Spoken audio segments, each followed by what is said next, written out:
Start. Mrs. Monica was examined as PW1 and she asserted in her sworn testimony that on the date of incident at about 2 p.m.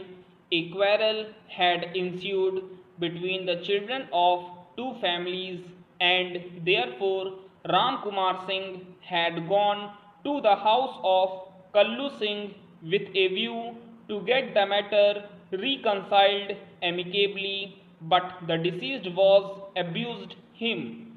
It is further asserted by her that at about 7 p.m.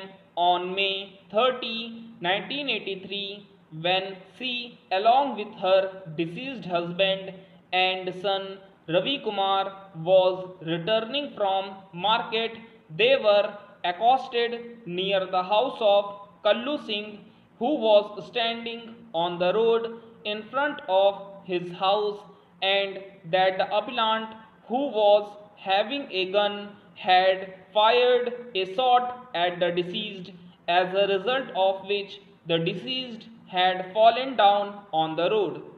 Though this witness was cross-examined searchingly, nothing could be elicited to establish that the appellant and others were falsely implicated in the case because of enmity. Her testimony gets complete corroboration from the contents of FIR lodged by her. The courts below, on appreciation of evidence, have held that the FIR was neither anti-timed nor delayed and that the same was filed promptly.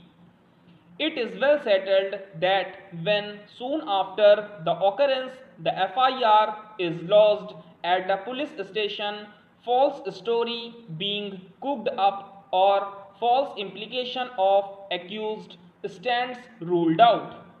The testimony of wife of the deceased also gets complete corroboration from the testimony of witness Ravi Kumar, who was examined as PW2.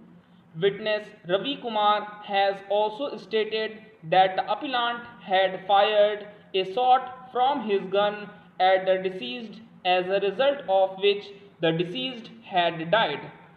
Though this witness was cross-examined at length, no dent could be made in the assertion made by him that the deceased had died because of the gunshot fired by the appellant.